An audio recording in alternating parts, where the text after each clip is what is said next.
लेकर आ गई थी मैं। और एक चीज़ थी कि आप लोग पूछ रहे थे कि गेहूं में आप लोग क्या डालते हो। अब मैं क्या डालती हूँ, संरक्षक एम्पुल।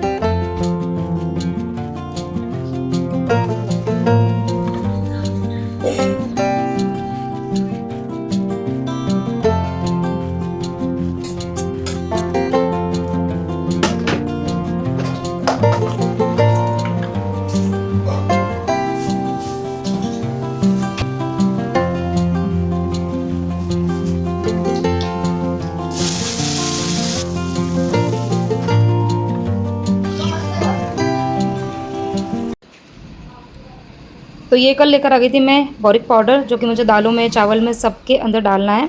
तो मुझे किसने पूछा था कि बोरिक पाउडर कौन सा होता है, तो ये वाला देखो बोरिक पाउडर है। आप स्क्रीनशॉट भी ले सकते हो।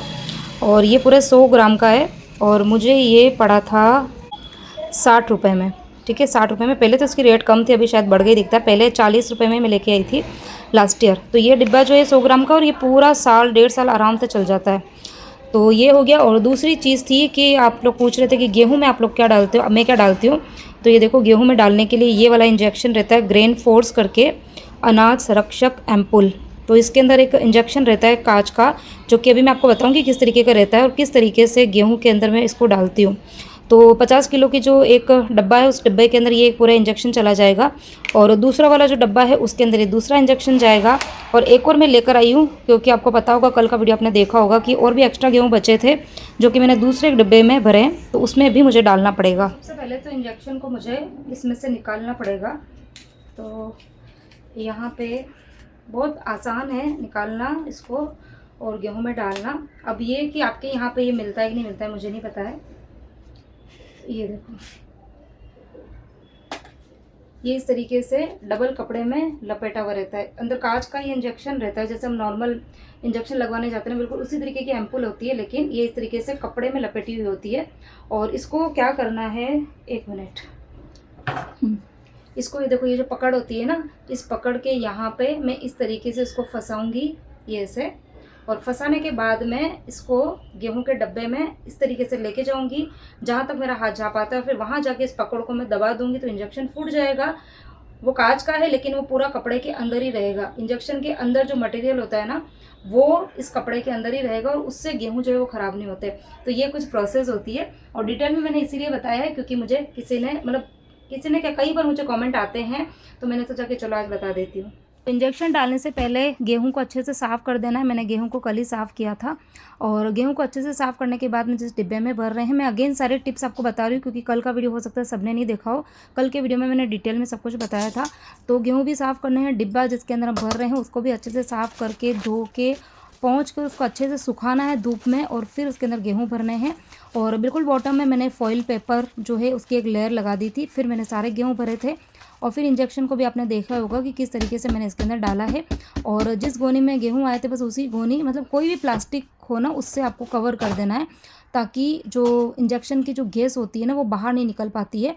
और इस तरीके से आप गेहूं को सालों साल स्टोर कर सकते हो, मतलब साल भर 2 साल रहेंगे गेहूं तब भी ख़राब नहीं होंगे, ध्यान रखना है। और उसके बाद में जब आप गेहूं को मतलब आटा बनाना है, पीसने के लिए देना है ना, तो जब आप आटा चक्की पे देते हो पीसने के लिए, उसके पहले आपको करीबन 2-3 घंटे पहले गेहूं बाहर निकाल देने हैं, क्योंकि सारे गेहूं के ऊपर है ना वो जो इंजेक्शन की गैस होती है जो कि सही नहीं होती है। इन इंजेक्शंस को आपको बच्चों की पहुंच से बिल्कुल दूर रखना है। और अगर आपको एलर्जी है तो आप चाहो तो फेस पे मतलब मास्क वगैरह लगा के भी कर सकते हो, बाकी ऐसा कुछ भी नहीं है। आपको बस थोड़ा सा ध्यान रखना है, यूज़ करने के पहले और बाद में आपको हैंड वॉश कर लेने हैं। और बस इस तरीके से मैंने जो इंजेक्शन थे वो डाल दिए थे। और हाँ, पीसने के पहले आपको गेहूं को 2-3 घंटे पहले निकाल देना है और किसी भी खुले बर्तन में उनको रखो ताकि इसकी जो पॉइजनस गैस होती है ना वो निकल जाए। उसके बाद में आपको गेहूं पीसने के लिए देने हैं। तो ये सारे तरीके होते हैं। अब यहाँ पर मैं आप सबसे मिल रही हूँ सीधे ही मतलब रात का टाइम हो रहा था, अभी शायद 11:15 11:30 का टाइम हो रहा था, सब लोग सोने के लिए जा चुके हैं। और मैं यहाँ पर जो सोने के जस्ट पहले के जो कुछ काम रहते छोटे मोटे, बस मैं वो कर रही थी। और एक जो बहुत ज़रूरी काम मुझे भी करना था वो भी मैं करूँगी। और आप लोगों के कमेंट्स आते हैं कि श्रद्धा अपनी जो नाइट ड्यूटीज़ है, नाइट रूटीन है वो शेयर करो। तो तो नाइट रूटीन पता मैं हमेशा सोचती हूँ बट मैं भूल जाती हूँ। मेरे जो व्लॉग है उसके अंदर आपको morning routine, afternoon, evening routine देखने मिल जाएगी। अधिकतर मैं मॉर्निंग रूटीन ही शेयर करती हूँ, लेकिन नाइट रूटीन मैं भूल ही जाती हूँ, क्योंकि नाइट में मतलब ऐसा है कि हमारा खाना पीना शाम को हो जाता है, तो रात को ऐसा कुछ होता नहीं है। खाली कभी कभी जेंट्स साहब होते हैं जो मतलब लेट खाना खाते हैं, बाकी शाम को ऐसा कुछ काम वाम होता नहीं है। जो भी काम होते हैं वो मैं शाम को ही निपटा देती हूँ। लेकिन आज मुझे एकदम से याद आ गया, तो मैंने सोचा कि चलो थोड़ा सा एक छोटा सा व्लॉग जो है वो मैं रात को ही स्टार्ट कर देती हूँ। तो यहाँ पर मुझे मेहंदी भिगोनी थी, तो मैंने मतलब शाम को 7 साढ़े 7 बजे के करीब ही ये मेहंदी के अंदर जो मुझे पानी डालना है ना, वो मैंने तैयार करके रखा था, जिसमें मैंने थोड़ी सी चाय पत्ती डाली थी और थोड़ा सा कॉफ़ी पाउडर डाला था, 3 या फिर 4 मैंने लौंग डाले थे अंदर, और करी पत्ता डाला था, कलौंजी डाली थी इसमें, और क्या डाला था, हाँ बस यही सारी चीज़ें डाली थी, और हाँ मेथी दाना डाला था। तो ये 4-5 चीज़ें मैंने डाल के, और करीबन तपेली जो थी वो आधे से ऊपर भरी थी, और जब ये पानी बिल्कुल कम रह गया था, आधे से भी कम ना, फिर मैंने इसको मतलब ठंडा करने के लिए रख दिया था। तो अभी पानी एकदम ठंडा नॉर्मल टेम्परेचर पर आ गया है। तो यहाँ पर मैं जो लोहे की कढ़ाई है इसी के अंदर मेहंदी भिगोती हूँ। लोहे की कढ़ाई में मेहंदी भिगोते हैं ना, तो मेहंदी का कलर बहुत अच्छा आता है, बाल आपके एकदम काले काले से हो जाते हैं। और ये जो पानी मैंने बनाया है ये तो बहुत ज़्यादा सही है हमारे बालों के लिए, क्योंकि करी पत्ता, मेथी दाना, कलौंजी, ये सब हमारे बालों को मजबूती देते हैं। आगे व्लॉग में मैं एक और चीज़ आप लोगों के साथ में शेयर करूँगी, वो भी बालों से रिलेटेड ही है, क्योंकि आजकल बालों की जो समस्या है वो हर एक लेडीज़ को भी है, बच्चों को भी है, मतलब लड़के हो लड़कियाँ सबको है। तो मेरे भी घर में डॉटर है, और अभी उसकी जो एज है वो कुछ ऐसी है ना कि हार्मोनल चेंजेस होते हैं इस एज में, तो उसके भी बालों की केयर जो मुझे करनी है। तो जो बच्चों का स्कूल होता है तो हमारे पास में टाइम नहीं होता है, लेकिन अभी बच्चों के वैकेशन है, तो मैंने सोचा कि चलो कुछ ना कुछ उसके भी बालों में करेंगे, तो वो भी आपके साथ में मैं आगे वीडियो में शेयर करूँगी। तो यहाँ पर बस मैंने मेहंदी जो थी वो भिगो दी थी, और जो बची हुई ये मेहंदी है उसके ऊपर मैंने क्लिप लगा दी है, तो उससे क्या होगा कि मेहंदी ख़राब नहीं होगी। तो काम तो खैर मेरे सारे हो चुके थे, जो थोड़ा बहुत यहाँ पे गंदा हुआ तो मैंने थोड़ा बहुत पोछा लगा दिया है, और बस अभी लाइट्स वगैरह सब बंद करके, और अब आप सबसे मिलूँगी मैं नेक्स्ट डे मॉर्निंग।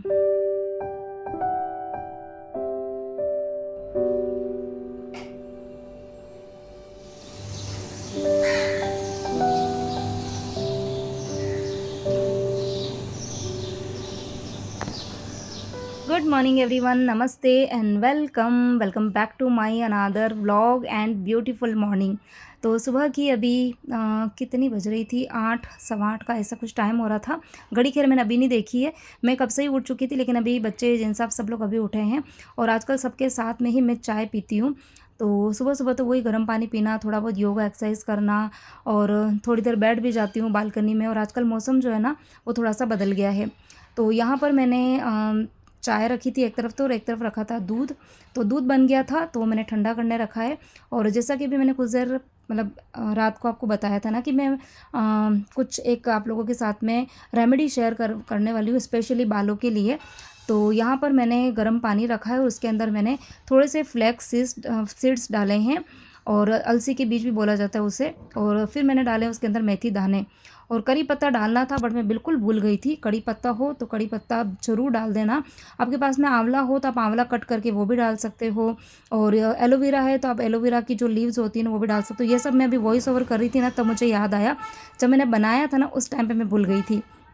तो सिर्फ मैंने उसके अंदर क्या बोलते हैं अपना मेथी दाना और फ्लैक्स सीड्स, बस 2 चीज़ें डाली थी पानी में, और उसको गर्म करने रख दिया था उबलने के लिए। और जब पानी आधा रह जाता है ना तब मैंने उसको गैस बंद कर दिया था, और अभी ये ठंडा हो चुका है। चाय वह हो चुकी थी, कुछ देर हम बैठे भी थे, बैठ के बात कर रहे थे सब लोग। और यहाँ पर देखो ठंडा हो गया, इसको मैं छलनी से छान रही हूँ। तो फ्लैक्स सीड जब उबलता है ना, तो उबलने के बाद में एकदम जेली जैसी उसकी कंसिस्टेंसी हो जाती है, तो वो इजीली है ना छन्ने में नहीं होता है, तो इसलिए मैंने बड़ी वाली झाली का यूज़ किया है। और बस इसको अच्छे से घुमा रही हूँ, ताकि इसका जो सारा पानी है ना गाढ़ा गाढ़ा सा वो निकल जाए। अब ये जो आपको रेमेडी में बता रही हूँ ना, ये किन किन चीज़ों में मतलब काम करेगी बालों में ना, वो भी मैं आपको भी बताऊँगी। इसके इतने सारे फ़ायदे, मतलब एक फ़ायदा नहीं, इसके हज़ारों फ़ायदे हैं। तो यहाँ पर छानने के बाद में जो ऊपर मेथी दाना और ये फ्लैक्स सीड्स है ना, उसको मैंने थोड़ा सा पानी डाल के और मिक्सी जार में पूरा उसका फाइन पाउडर टाइप का बना दिया था। तो उसके बाद में इसको मैं कपड़े से छान रही हूँ। तो इस तरीके से कपड़े से छानने से क्या होता है ना कि छलनी से छानोगे ना तो मेथी दाने के एकदम जो छोटे छोटे पीसेज है ना वो छलनी में निकल जाएंगे और वो फिर हमारे बालों के अंदर इतने बुरी तरह चिपकते हैं। तो ये मैंने एक बार गड़बड़ कर दी थी, तो बड़ी हालत ख़राब हुई थी, मैं बाल धो धो के थक गई, लेकिन वो मेथी दाने के छिलके जो होते हैं ना वो बालों में चिपक जाते हैं। तो इसीलिए मैं ना कपड़े से छानती हूँ। और यहाँ देखो बिल्कुल जैसे हम ये कोई आयुर्वेदिक शैम्पू नहीं होता है, बिल्कुल उस तरीके की फॉर्म में ये बन गया है। तो ये इतनी अच्छी रेमेडी है।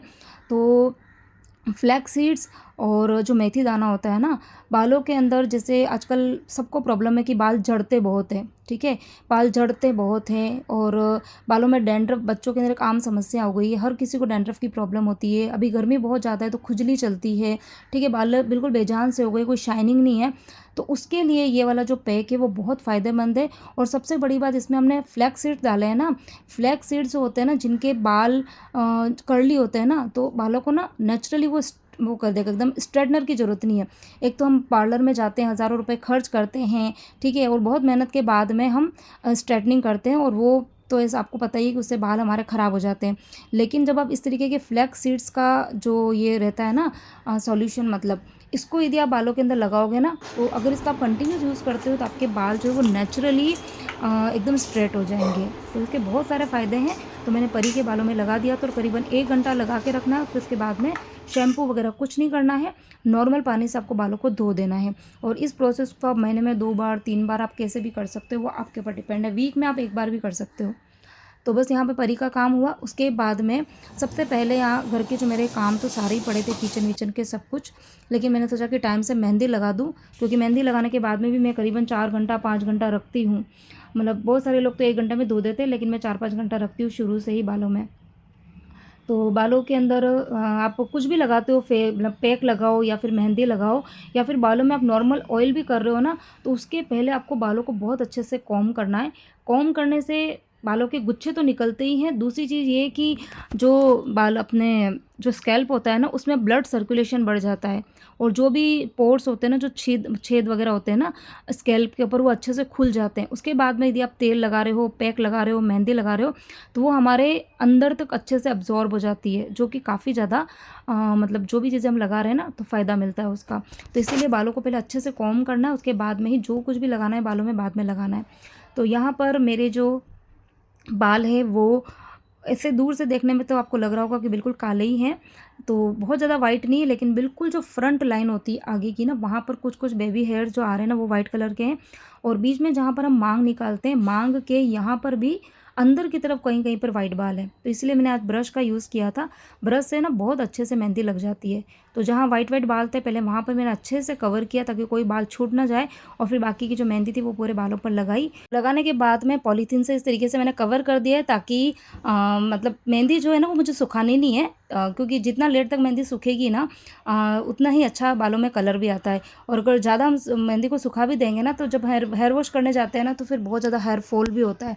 तो इसीलिए मैंने यहाँ पर पॉलीथीन लगा दी और उसके बाद में अब मैं आ गई सीधे किचन में, और अब करेंगे फटाफट से लंच की तैयारी। और आज लंच में बच्चों की डिमांड पर बन रहा है कुछ स्पेशल, क्योंकि बच्चों के भी समर वेकेशन चल रहे हैं ना, तो वेकेशन में बस बच्चों को वही है ना कि एंजॉय करना है, खाना पीना भी है, बहुत सारी चीज़ें हैं।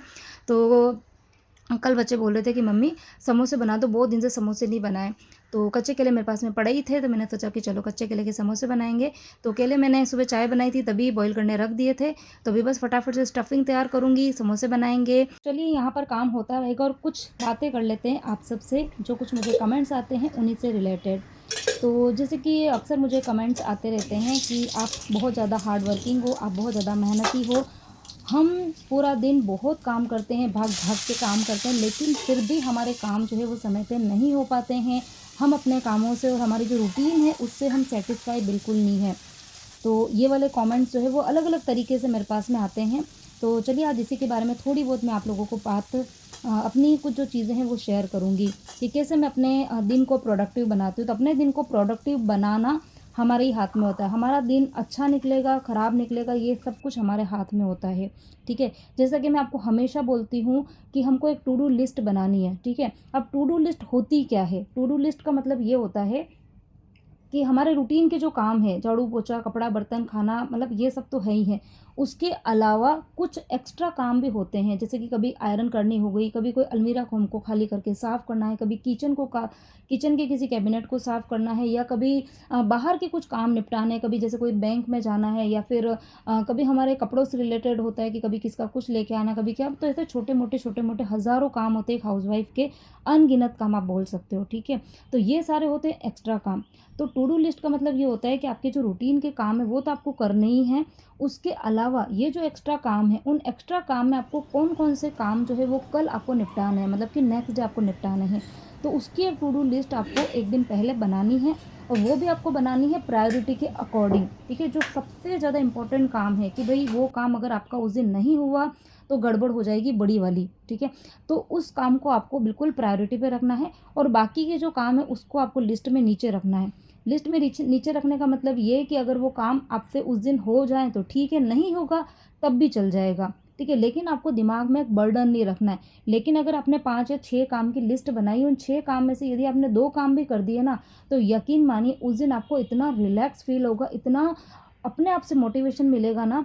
देखो कई बार जैसे कि आप जहाँ पे भी रहते हो, ठीक है, तो आपके फ्रेंड सर्कल में या आपके फैमिली मेम्बर्स में या आपके आसपास के एरिया में जो भी लोग रहते हैं, उनमें से बहुत सारे लोग होते हैं, उनमें से कुछ लेडीज़ होगी या कुछ लोग ऐसे होंगे ना, जिनको देख के आपको कभी ना कभी ऐसा महसूस हुआ होगा कि भाई ये किस चक्की का आटा खाते हैं, ठीक है। इनमें ऐसा क्या है कि हमेशा हंसते हुए रहते हैं, खुश रहते हैं, ठीक है। एक बार आपके मन में ऐसा होता होगा इनको कोई टेंशन नहीं है, इनके घर में कुछ प्रॉब्लम नहीं है, इसलिए ये सब कुछ करते हैं, ठीक है। ये आपकी थॉट है, जबकि ऐसा नहीं है। कुछ लोग हकीकत में ऐसे होते हैं कि जो बिंदास रहते हैं। टेंशन सबके घर में होती है, काम सबके घर के अंदर होते हैं, बच्चे भी सबके घर के अंदर होते ही हैं, मतलब ठीक है किसके 1 बच्चे हैं, किसके 2 हैं, या चाहे ना भी हो, लेकिन काम तो एटलीस्ट घर के अंदर सबके होते ही हैं।